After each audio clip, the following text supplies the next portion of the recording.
EMC Shalom Internacional, impactando las naciones con las raíces hebreas. A continuación, el pastor Diego Higuita.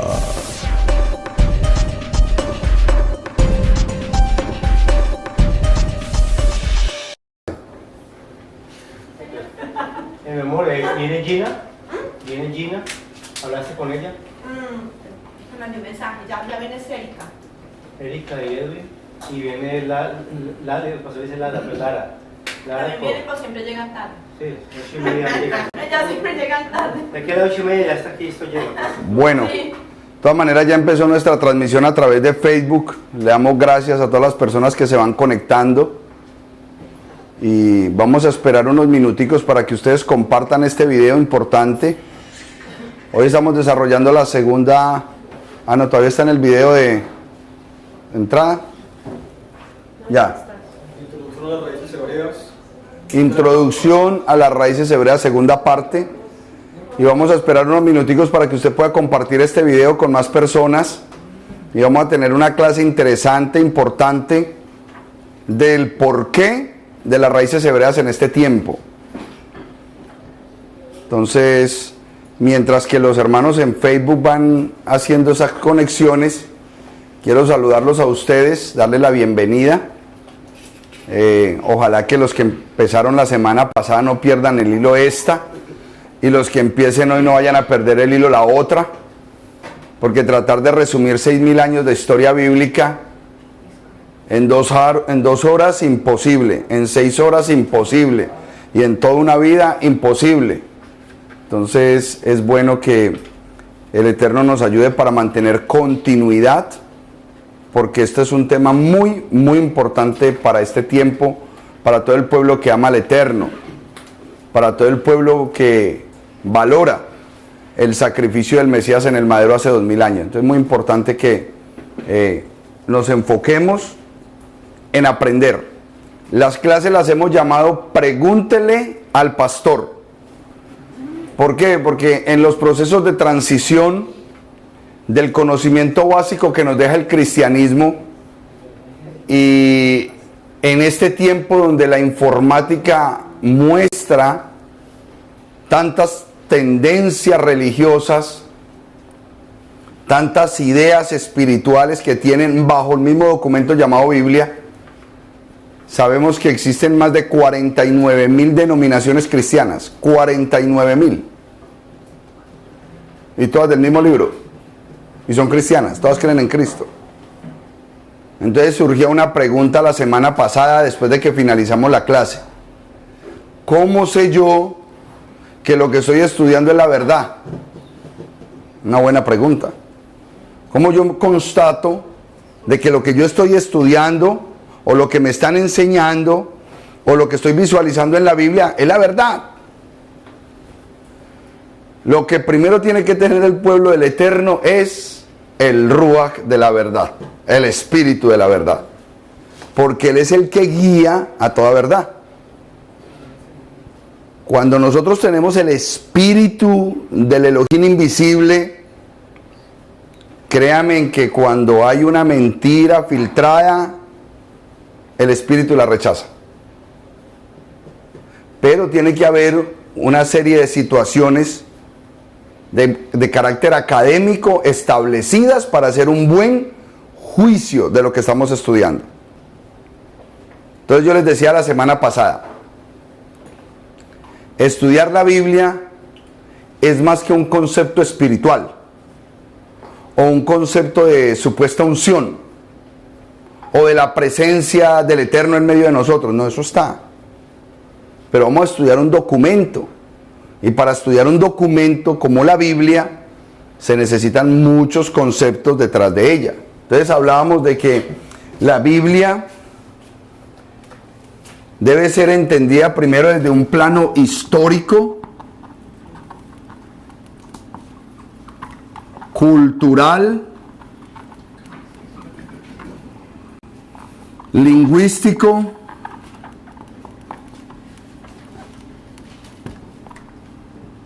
arqueológico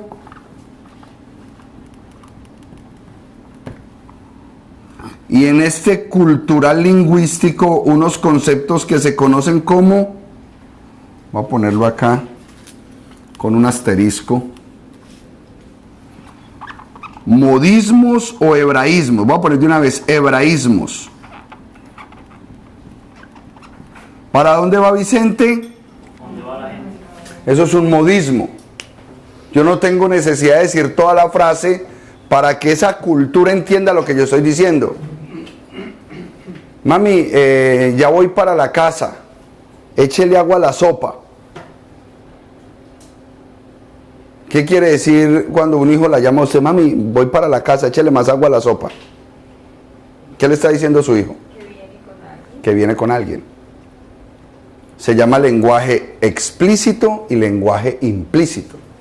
Entonces todas esas vertientes se tienen que tener en cuenta a la hora de nosotros estudiar la Biblia, el documento como tal.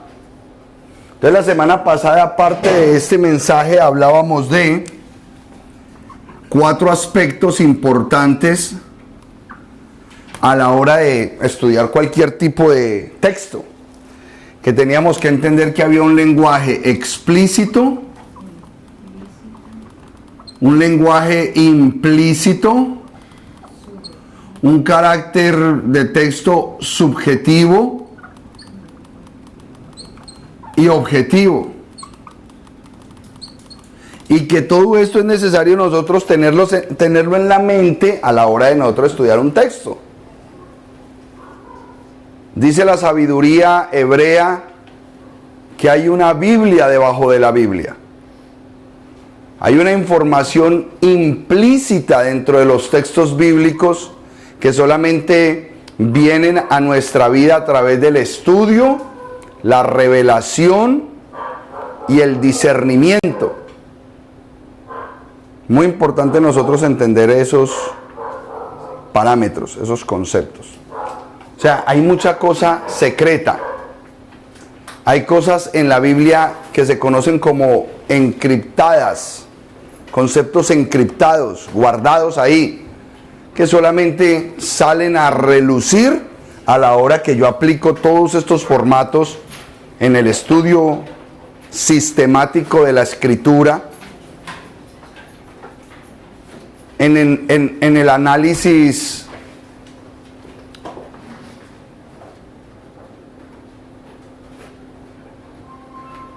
pedagógico, por decirlo de alguna manera. O sea, yo no quiero que metamos espiritualidad, porque la espiritualidad es un resultado de conocer esa verdad. Pero nosotros a veces recibimos textos que no los hemos discernido correctamente y lo llevamos a un nivel de espiritualidad sin haberlo entendido y establecido en nuestro corazón de forma correcta. Y si preguntamos en alguna oportunidad qué significa esto, lo otro, y no nos saben explicar, pues la máxima de este tiempo, hágalo por fe. Ya uno loco. Tras de que no entiendo, no me explican y ahora lo tengo que hacer por fe. Y la semana pasada terminamos explicando qué era fe, que fue lo más importante, que yo creo que dejó animados a todos los hermanos a seguir estudiando. Entonces vamos a ver, aparte de la hermana, vamos a preguntarle a Lupe, ¿ok? ¿Qué es fe? Obediencia. Excelente, ¿ve? Obediencia. Entonces ya nos salimos de los conceptos subjetivos modernos, que fe es creer, que fe es pues la certeza de lo que se espera, la convicción de lo que no se ve, porque todos esos son conceptos subjetivos. ¿Forman parte de la verdad? Sí, pero no es la verdad bíblica. La verdad bíblica es que fe es obediencia. La palabra en hebreo es emuná. Emuná. Una fe obediente. Emuná. Ese fue el resultado de la semana pasada. Cuando nosotros llegamos a ese resultado la semana pasada, entonces empezaron a surgir algunas preguntas. Y entre ellas aquí anoté esta palabra, midot. Midot, en hebreo. Medidas. La partícula ot es plural femenino. Midot, medidas, las medidas. La escritura tiene midot. tiene medidas. Y eso es lo que yo quiero hoy empezar a plantear en la clase.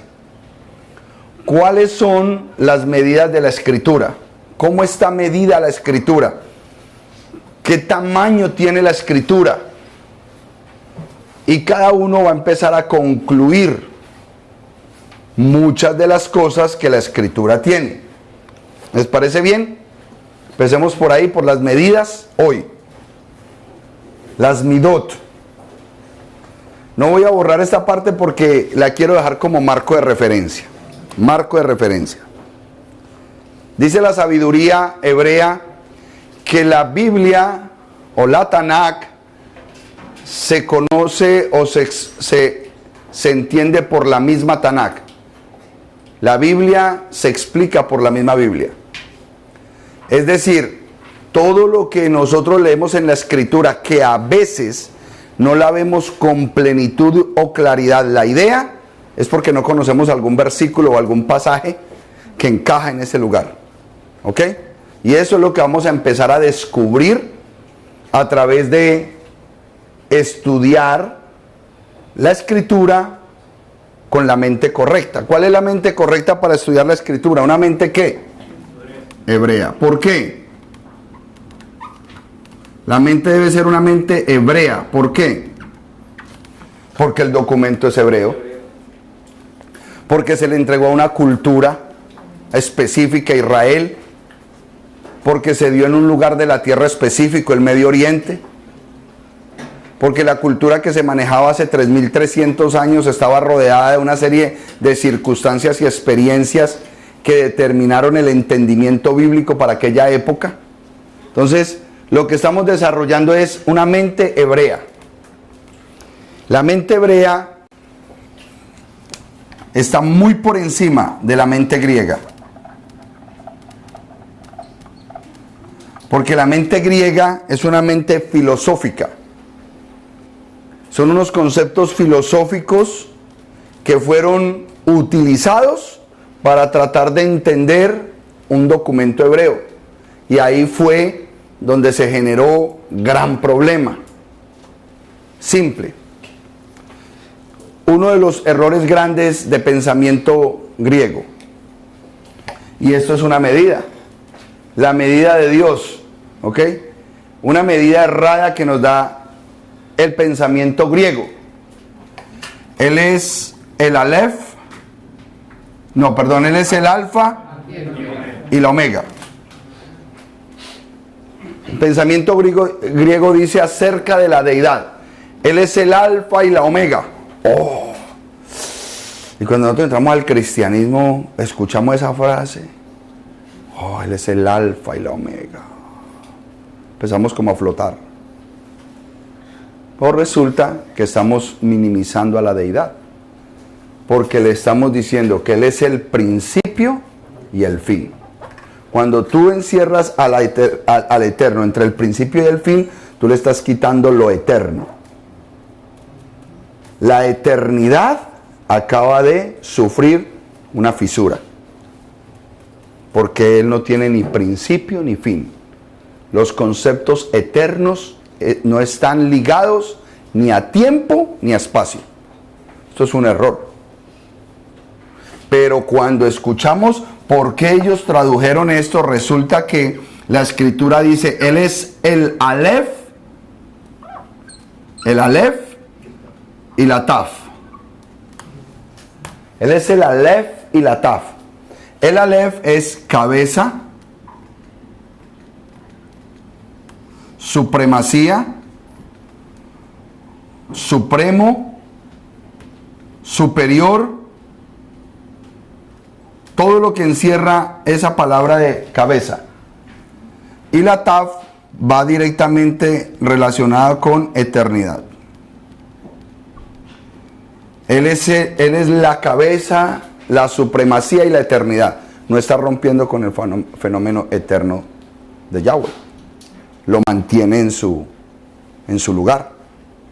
Nos da la idea clara de lo que es en el lenguaje hebreo. Entonces, basados en ese pequeño análisis, aquí se rompieron las midot. Aquí la medida cercenó la grandeza del Eterno, la cortó.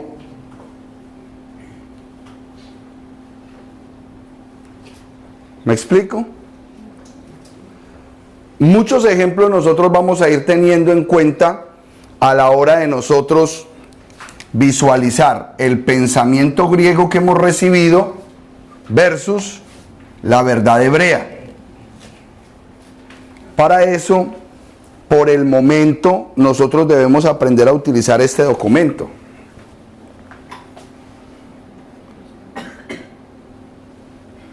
Con nueva concordancia Strong exhaustiva. Esta información es la que nos permite, desde el principio de la Biblia, tener las referencias hebreas de cada una de las palabras. Esto funciona como un directorio telefónico.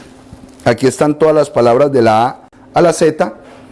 La palabra que tú necesites la ubicas. Ubicas la palabra de acuerdo al versículo que necesitas. Porque si la palabra está en un versículo, él te dice cuál es ese. Porque la misma palabra puede tener diferentes acepciones. Es decir, cojo. La palabra cojo puede ser cojo o cojo. Tiene dos acepciones en ese caso. Cojo o cojo.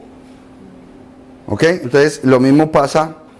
Entonces, no es lo mismo en cierto versículo que diga cuál fruta cojo tiene tal código de palabra en hebreo, o por qué camino cojo. Pero no porque camino cojo de coger, sino porque camino cojo. Porque se cayó allí. Pero es la misma palabra. Entonces todo eso es lo que nos permite a nosotros ir un poquito más al entendimiento del texto, pero en hebreo. ¿Ok? Entonces siempre es bueno tener recursos a la hora de estudiar la Biblia. Y salirnos de los esquemas tradicionales nuestros, porque son muy escasos. Son muy escasos. Si yo me quedo en este pensamiento, es demasiado escasa la información que voy a recibir de la verdad, de la emet. ¿Ok? Entonces, todas esas cosas. La palabra verdadero, el concepto verdadero griego, cuando yo digo este es el verdadero, automáticamente el pensamiento griego me lleva a que el otro es falso. Automáticamente. Si yo digo esto es lo nuevo, entonces lo otro es lo viejo. Pero si yo me voy para el pensamiento hebreo, el verdadero me está hablando de una condición superior, sin que el otro deje de existir o tome una connotación errada. Porque al Mesías le dijeron, este es el verdadero tabernáculo de Dios, el verdadero. Y es que el otro era falso, jamás. ¿Cómo iba a ser falso el lugar donde era el atrio, el lugar santo, el lugar santísimo? Nunca fue falso. Pero era un modelo, un diseño del verdadero tabernáculo. El modelo celestial, el modelo superior. Entonces, eso es lo que yo quiero que empecemos a entender. La forma de entendimiento y expresión hebrea es muy distinta a la filosofía griega que se heredó hace 2200 años. Entonces eso nos debe entender como cuando Pablo una parte dice que este es el nuevo pacto y el otro es el viejo pacto. Esa es una de las cosas que nosotros necesitamos entender. Una de las primeras midot que nosotros vamos a tener es ese famoso viejo pacto. Porque como nos lo enseñaron bajo el pensamiento griego, y hay un versículo que dice que lo viejo tiende a desaparecer. Eso ya no. Es más, hasta el Dios de allá es viejo. Porque nos dicen, no, ese es el Dios del Antiguo Testamento. En cambio, el Dios del Nuevo, es que tenemos dos.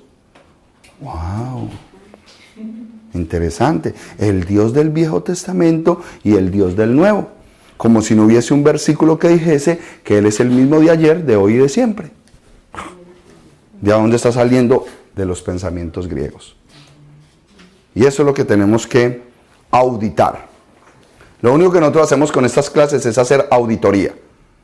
Si estoy pensando de forma correcta o no, ya cada uno verá qué hace con la verdad, porque no lo podemos obligar a que piense así o así. Simplemente audite si usted lo que está creyendo es la verdad bíblica o un sofisma filosófico moderno, griego, no sabemos, ¿ok? Entonces, esa debe ser la tarea y la función para este día. Entonces vamos a empezar con los conceptos de las midot. Vamos a tener la primera midot. ¿Qué medida tiene la escritura? ¿Qué medida tiene la escritura? Ese es un primer término que yo quisiera como establecer. ¿Qué medida tiene la escritura? ¿De dónde a dónde va la escritura?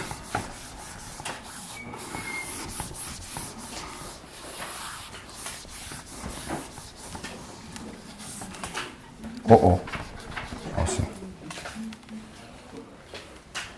Voy a colocar acá la medida de la escritura.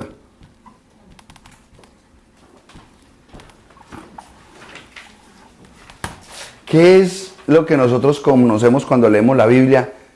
¿Qué son las escrituras? Las escrituras. Exacto, ¿qué es eso? ¿Qué son las escrituras? Y se deben poner con mayúsculas porque es la sagrada palabra del Eterno. Las escrituras. Aarón, ¿cómo estás? ¿Bien? ¿Bien? Ok, entonces ese va a ser el concepto ahorita a estudiar. Todo lo que nosotros estudiemos, siempre que estemos en una clase exegética, recuérdese, bueno, voy a, por amor a los que no vieron la semana pasada. Estos estudios son estudios de exégesis. Exégesis. Lala, ¿qué es exégesis? Espérate, sí sé. ¿Vas bien? Espérame. Es como escudriñar, sacar, quitar, es decir, como un zigzag. Extraer. Extraer, Punto. exacto. Extraer.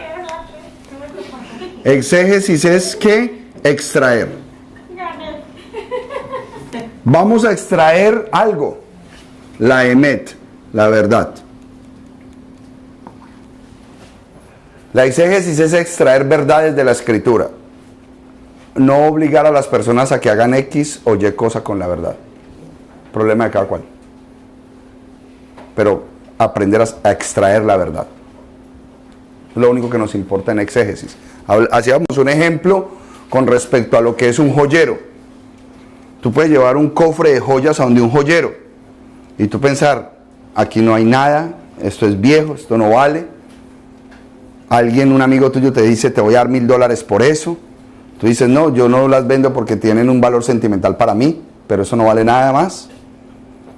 Pero te da curiosidad y te vas para donde un joyero. Y resulta que las joyas valen $70,000. ¿Qué hizo el joyero? Extrajo la verdad. Problema tuyo si te quedas con ellas porque las amas, porque es un regalo.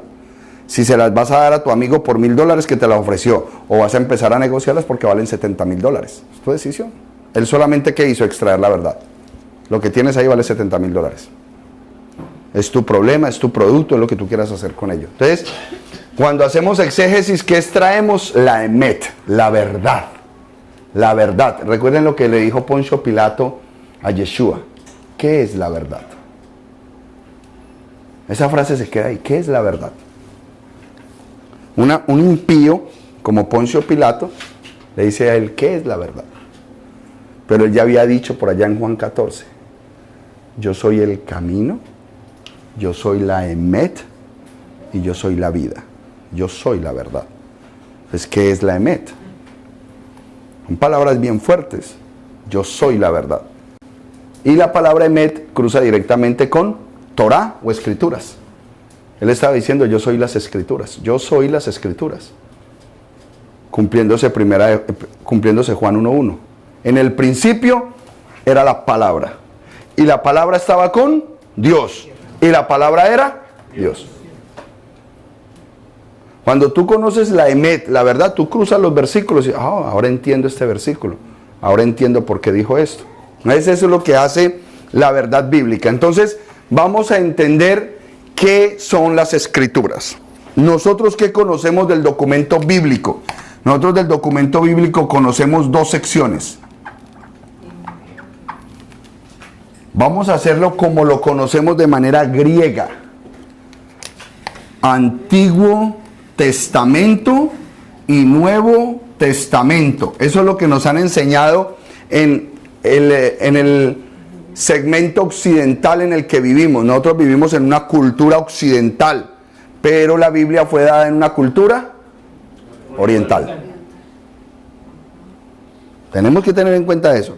Que a mí me estén enseñando esto en el área occidental, vamos a ver si es correcto, porque eso fue dado en un ambiente y una cultura completamente diferente a la mía, la cultura oriental. ¿Ok?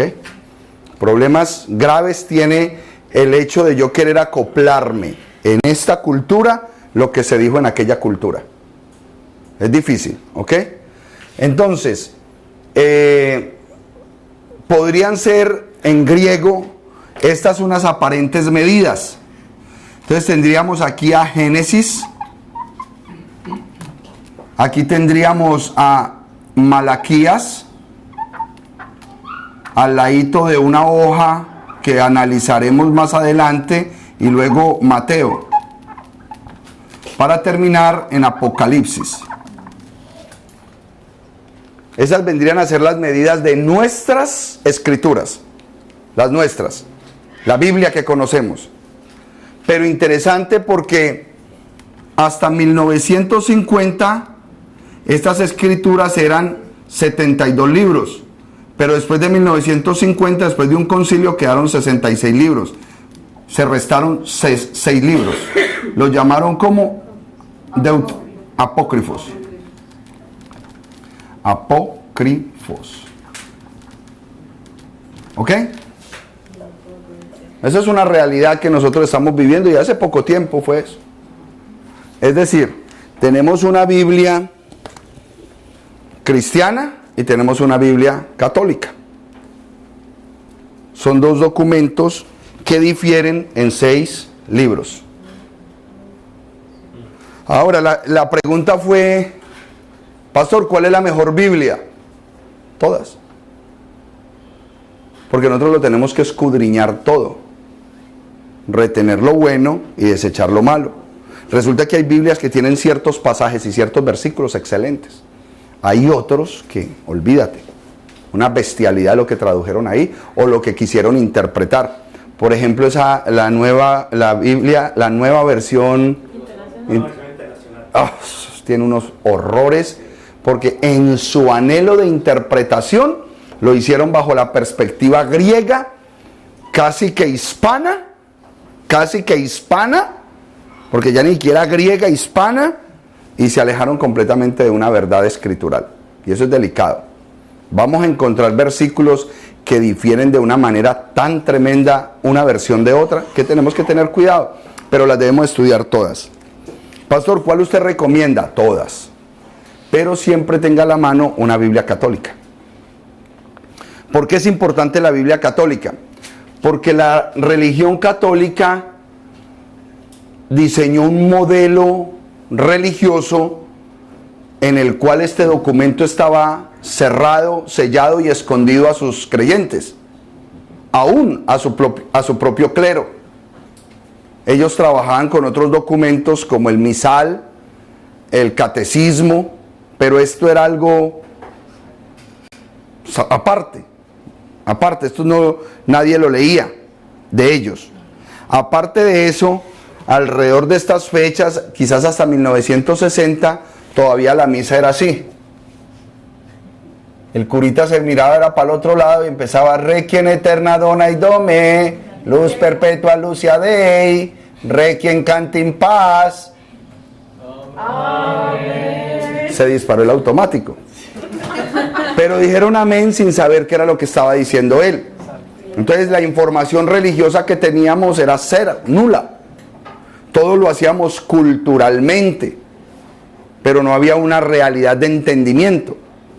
Cuando venimos al cristianismo, entonces en el cristianismo sí se desarrolla el proceso de lectura, de entendimiento y de conocimiento, y wow, se nos abrieron las escrituras. Ahora conozco. Pero resulta que ellos, en el afán de cada uno querer defender su denominación, estableció ciertos versículos con ciertas perspectivas. En cambio, estos, como nunca les permitieron leer la Biblia a sus creyentes, nunca se preocuparon por cambiarla. Entonces aquí hay unos versículos muy bien jalados, muy bien tiraditos. Se han cuidado por siglos. Es bueno tenerla como marco de referencia. Vamos a ver qué dice este versículo en la católica. Es una forma de estudiar, ¿ok? Y de defender los documentos.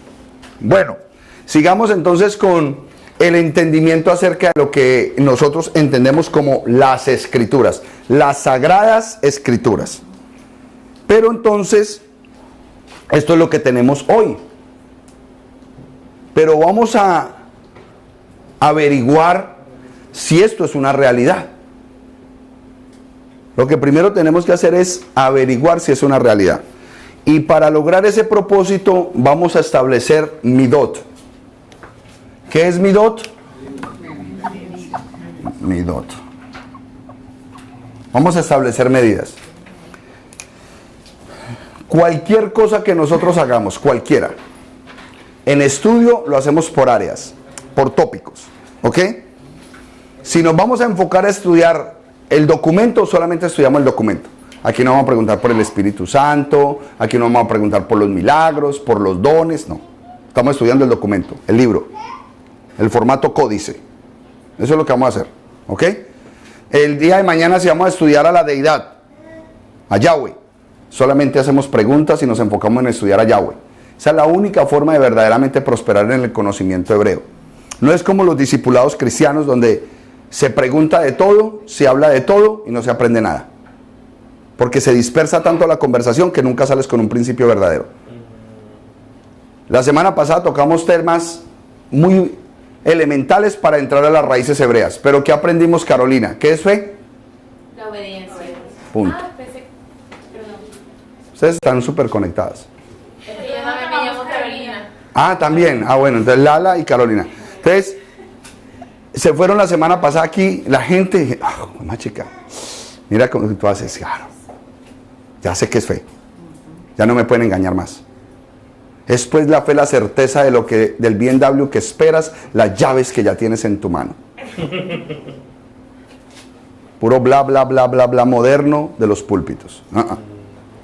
Fe es obediencia, punto. Básico. Y hicimos el recorrido exegético para demostrar por la escritura la verdad. Amén. Entonces, ¿cuáles son las medidas? Entonces, vamos a poner el límite izquierdo y el límite derecho. Aquí estás tú, empezando un estudio X en esta dirección. ¿Qué estamos estudiando? Las escrituras.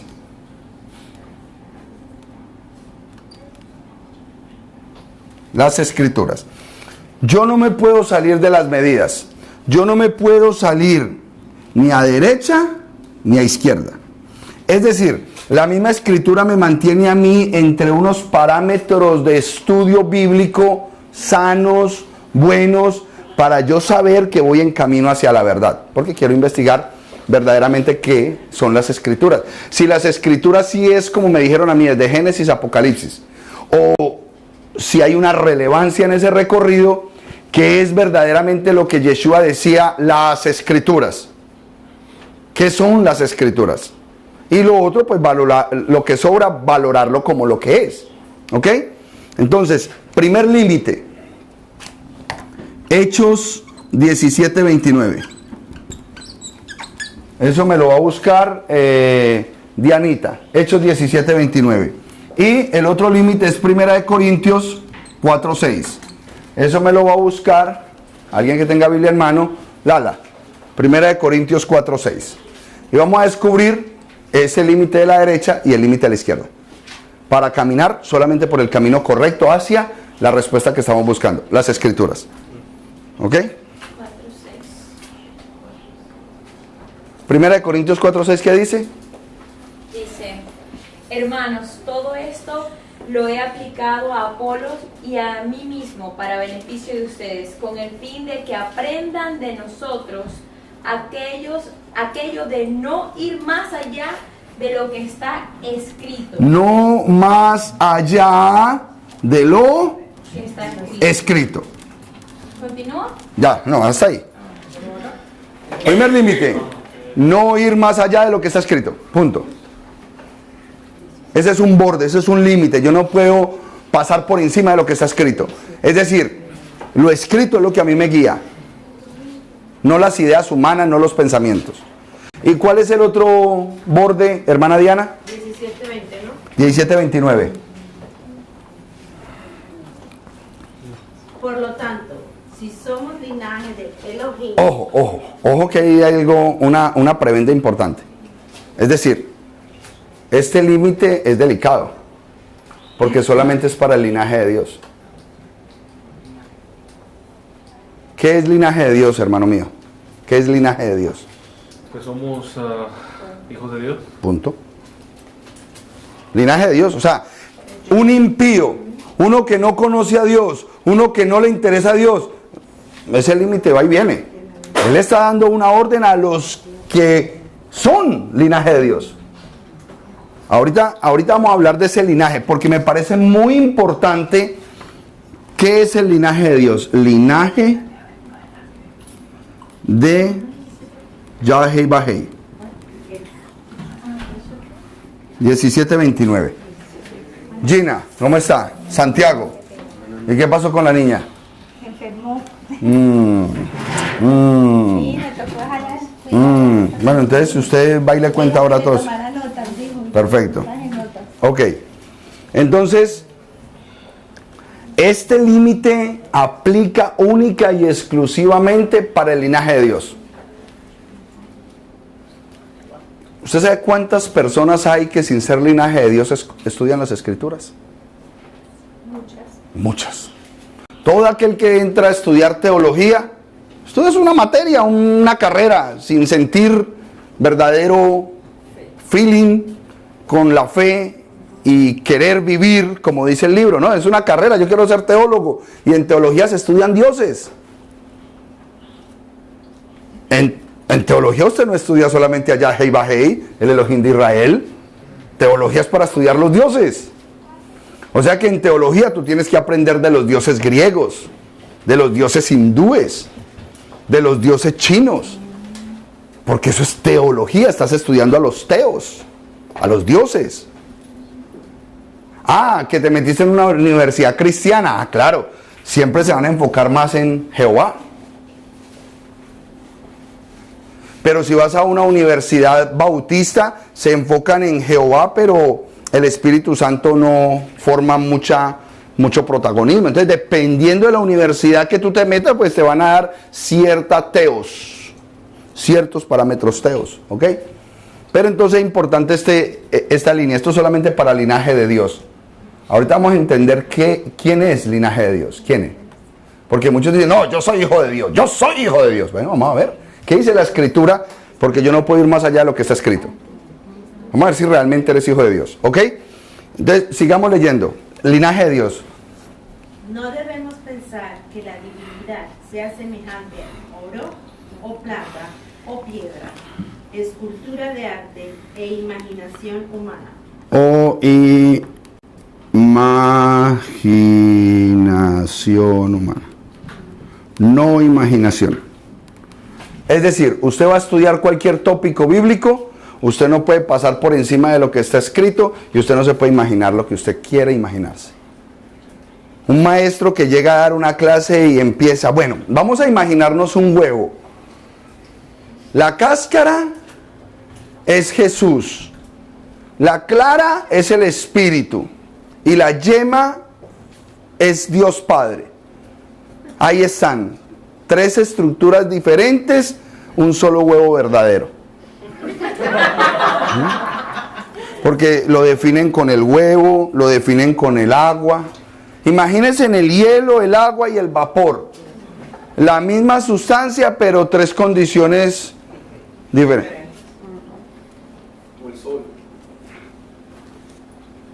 Sin número de pensamientos griegos que se salen filosóficamente en imaginaciones y pasan por encima de lo que está escrito y así quieren enseñar a la deidad, sabiendo que él se debe estudiar por la misma escritura.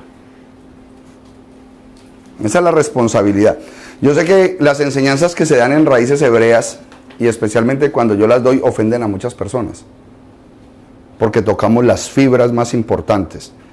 ¿Cuáles? Te enseñaron mal. Por eso siempre que empiezo el curso para las raíces hebreas, les digo que esto tiene que ser sin sentimentalismos. Porque si usted empieza a ver una verdad y no renuncia a la verdad porque se la enseñó su pastor y usted quería mucho a su pastor, empaque y no vea la clase, porque esto no es con sentimentalismo, es una realidad. Estamos estudiando y usted verá que, pero no sentimentalismos, la verdad del Eterno, la verdad de Dios. Conoceréis la verdad y la verdad te hará libre. ¿De qué? Del amor al pastor. El pastor no te va a salvar, te va a salvar la verdad. Muy importante eso, ¿ok? Entonces, quiero saber el tamaño de la escritura. Hay muchos versículos que me enseñan a mí de qué tamaño es la escritura. Pero a la persona que mejor se le puede preguntar de qué tamaño es la escritura es al mismo Mesías. Lucas 24.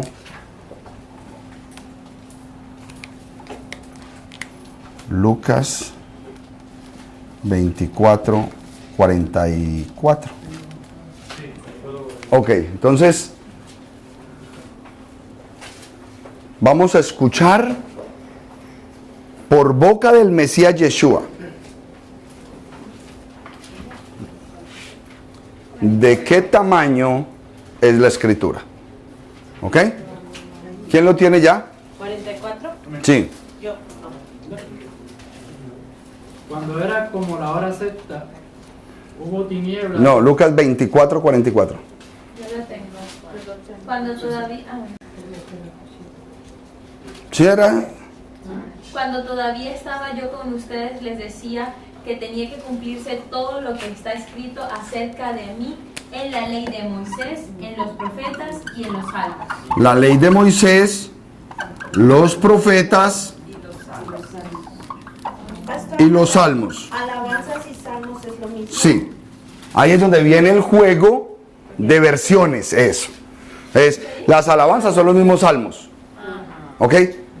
Ahora, cuando nosotros tenemos esta realidad, dicha por el mismo Mesías, ¿cuál es el tamaño de la escritura? Y era necesario que se cumpliera todo lo que fue dicho acerca de mí, en la ley de Moisés, en los profetas y en los salmos. ¿Dónde está esto? Ok. Entonces vamos a mirarlo ya con el foco correcto, como lo dijo el Mesías. Recuerden que en esa época no habían libros tipo códice, sino rollos. Muy importante eso. Estamos hablando de aproximadamente 3.600 años de escritura. 1.600 años de escritura. 1.600 años de escritura aproximadamente. Es decir, hace 3.300 años promedio que se entregaron las tablas y la Torá en el monte, que fue lo que celebramos la semana pasada, Shavuot, la entrega de la Torá. ¿Ok? Desde esa época del Sinaí,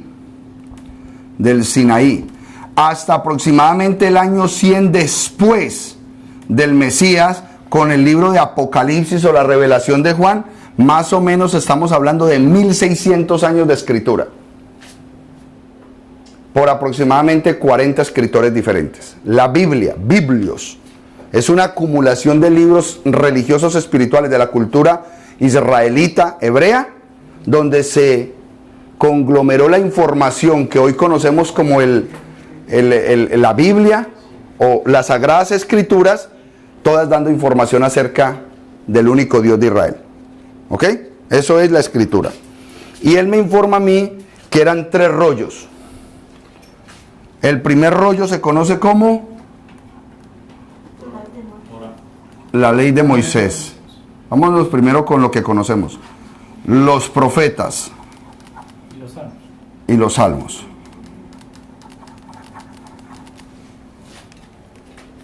¿Ok? Entonces, palabras originales de la ley de Moisés en hebreo. Torá.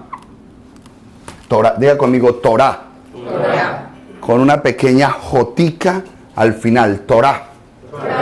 Torá. La Torá. La Torá. Luego, diga conmigo, Neivim. Neivim. Profetas. Ok, lo voy a escribir aquí. Torá. Neivim y M plural masculino, profetas, los profetas, Neivim, y el tercero Ketuvim, Ketuvim, los escritos o los salmos. Entonces tenemos acá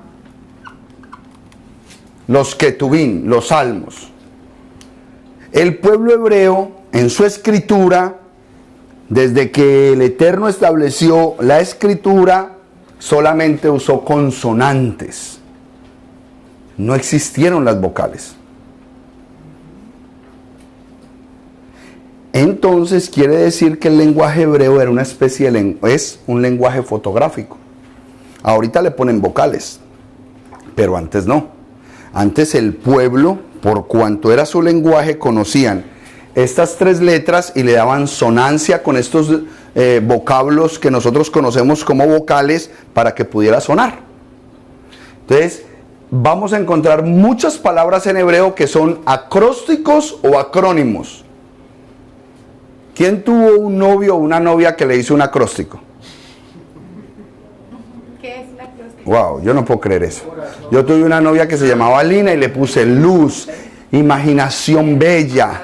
Nunca te olvidaré, amor mío, Lina. Eso se llama un acróstico. Lástima que ustedes sean de esta generación. Esto lo hicieron ellos y lo practicaron. Entonces a esto simplemente le ponían ellos vocales. Diga conmigo la Tanakh. La Tanakh. La Tanakh es lo que a nosotros nos enseñaron como Antiguo Testamento. La Tanakh. Esa es la medida de la escritura. La Tanakh. Torá, profetas y salmos. ¿Cómo así, pastor? Sí. Porque cuando el Mesías, cuando los apóstoles, cuando Pablo decía las escrituras, no estaba escrito lo que ellos estaban diciendo, solamente lo estaban diciendo. ¿Por qué? Porque el Nuevo Testamento se empezó a escribir 30 y 40 años después de la muerte del Mesías. Por lo tanto, cuando ellos siempre nombraron las escrituras, se referían solamente a esta sección que tenemos acá, la Tanakh. Lo que conocemos hoy como antiguo, mal conocido como Antiguo Testamento. Porque normalmente un testamento, ¿quién lo deja? Muerto. Y nuestro Dios está Vivo. O sea que ni siquiera la palabra testamento aplica. Se conoce como antiguo pacto o antigua alianza. Y ese antiguo, bajo pensamiento hebreo, no quiere decir viejo a caducar. Simplemente fue la primera alianza. Fueron la base y el fundamento de la fe hebrea. ¿Ok? Entonces, ahorita que tenemos ya la medida, ¿qué es el nuevo pacto? Que es la forma correcta de decirlo. Es la confirmación de todo lo que se dijo acá. Volvemos a leer el versículo Lucas 24:44. Cuando él habló aquí, en esta sección dijo, y era necesario que se cumplieran todas las cosas que fueran dichas acerca de mí. Él estaba hablando aquí en esta sección. Estaba hablando en el año 30 más o menos, antes de morir. No, ahí en Lucas 24 ya había resucitado. aquí en el año 30. Estaba citando lo anterior. ¿Por qué es tan importante nosotros entender que esto es de carácter histórico? Histórico, porque el tiempo forma parte indispensable del entendimiento de las profecías más poderosas que tiene la Escritura. Hay profecías y palabras de los profetas dadas específicamente para un tiempo, y esa es la forma de entenderlo. Entonces, ¿qué comprende la Torá?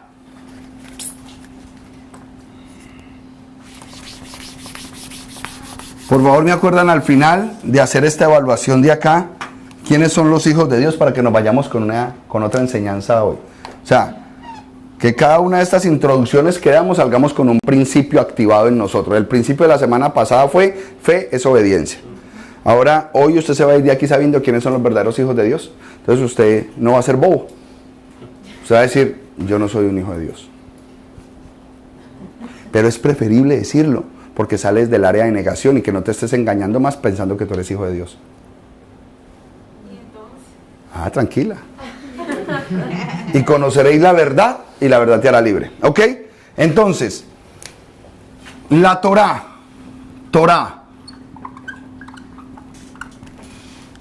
¿Qué es la Torá en el pensamiento griego? La ley de Moisés. Pentateuco. El Pentateuco, los 5 libros, Pentateuco, son Génesis, Éxodo, Levítico, Números y Deuteronomio. ¿Ok? Ahora, es interesante porque la palabra Torá es hebreo. Pentateuco es griego. Entonces analicemos. Torá, de acuerdo al hebreo, Torá es instrucción. ¿Qué significa la palabra Torá? Verdaderamente, instrucción.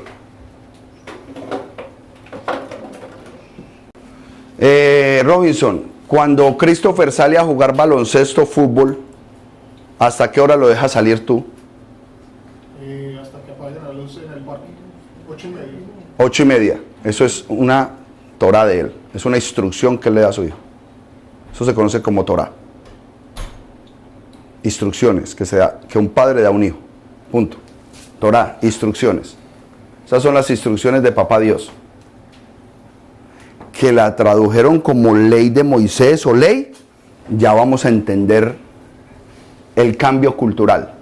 El cambio cultural. Recuerden, fue dicho en una lengua, en una cultura y en un tiempo, y hoy nos lo están enseñando en otro tiempo, en otra cultura y bajo otros parámetros.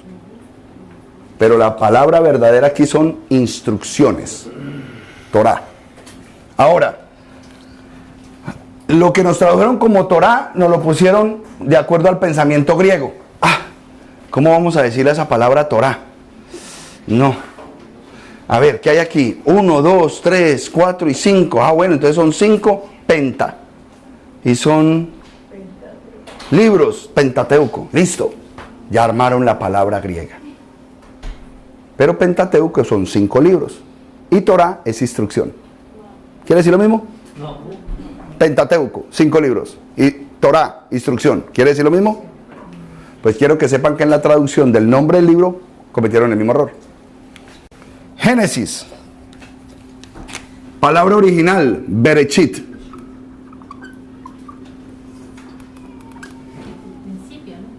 ¿Ah?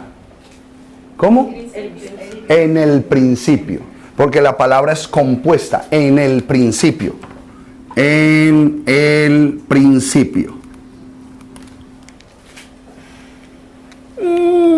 Pastor, pero es parecido Génesis y en el principio. Ok, te lo acepto. Era lo mejor que se podía traducir la vaina esa. Lo mejor. Génesis, en el principio. Cuando tú hiciste Génesis en tu negocio.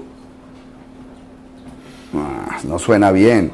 No, en el principio de tus negocios, esa sí suena bien. Pero, vamos, no vamos a aceptar la Génesis y en el principio como que cuadra, ¿cierto que sí? Tiene su idea. Vamos al segundo.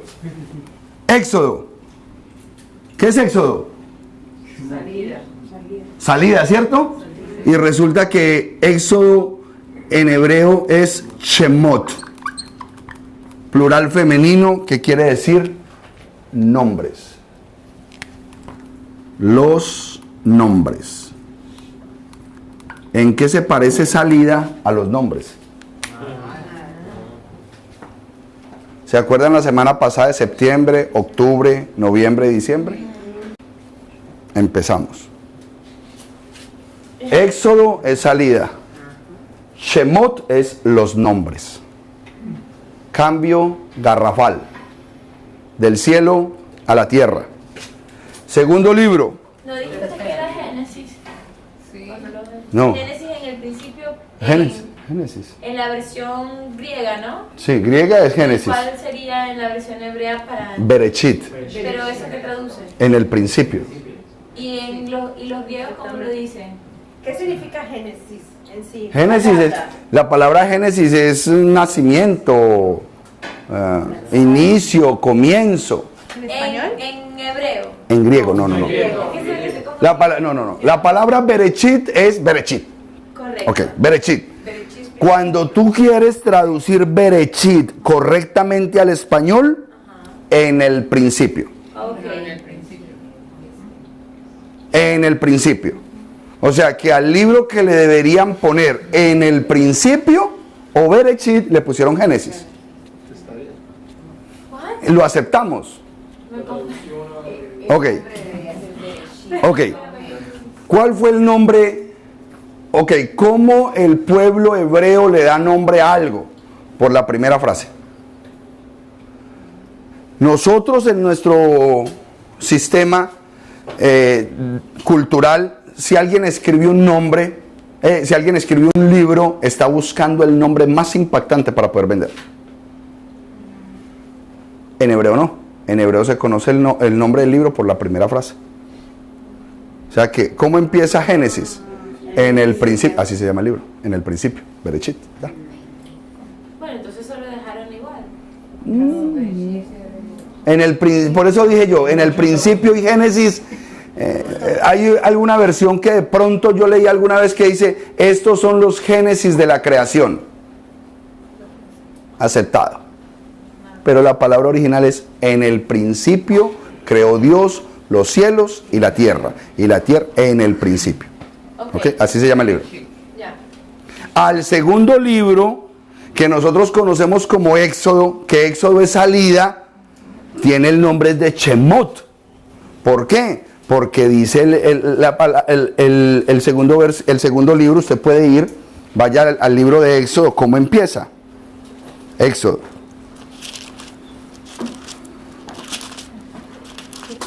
Estos son los nombres. Los nombres, estos son los nombres, ¿ya? Entonces así se llama el libro, los nombres. Shemot. Pero como lo pensó un griego, dijo, a ver, ¿de qué se trata el libro de Shemot? Del pueblo, cuando salí, Éxodo es la salida del pueblo de Egipto. Dio su propia interpretación. ¿Es incorrecta? No necesariamente, pero nos estamos ajustando a una verdad. No es el nombre del libro. El nombre del libro es Shemot. Los nombres. ¿Ok?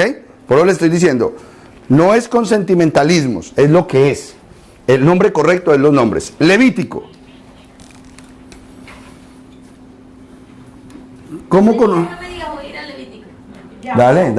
Dale. ¿Qué dice? Llamó. Yahweh llamó. Y llamó. Levítico es y llamó. ¿En serio? Vaikra. Vayikra. Y llamó. Pero como él llamó a Moisés, a Aarón, para darles todo el servicio levítico, Levíticos y ya, salimos del problema. Pensamiento griego. Pero la verdad es, y llamó. Vaikra. ¿Ok? Lo que estamos haciendo es transportando nuestro pensamiento a un pensamiento correcto hebreo. ¿Para qué se hace esta transición? Para que cuando leamos las escrituras podamos ampliar el entendimiento de la verdad que hay en ellas. Eso es todo, ¿ok? Ahora viene el famoso números. ¿Qué son números? ¿Números? ¿Números? Pero resulta que en hebreo es Bamidbar. Bamidbar. Bamidbar. Bamidbar. En hebreo. ¿Qué significa Bamidbar? Lean la primera frase del libro. En el día primero del segundo mes, en el segundo año después de la salida de la tierra de Egipto, Yahweh le habló a Moshe en el desierto. En el desierto. ¿De qué relación tiene la palabra números con en el desierto? Nada, no se relaciona para nada. Pero son que no entendía. Sí, créeme que sí. Vas a darte cuenta con ejercicios específicos. Oh, con razón, no entendía. Y ahorita ya me hiciste acordar de uno. Voy a poner aquí. Ahorita hacemos este ejercicio todos y ustedes van a decir, ah, huel. ¿Verdad? Usted va a tomar decisiones hoy. Yo es lo que yo quiero, que tomen decisiones. Si van a seguir un camino, ¿por qué camino cojo? ¿O por qué camino cojo? ¿Ok? Bueno, y el último, Deuteronomio. ¿Usted no ha visto que hay señores, padres de familia que muy cristianos que les gusta ponerle nombres bíblicos a los niños? Uno ponerle al hijo Deuteronomio. Deutico, venga, Deutico. Ok, ¿qué significa Deuteronomio?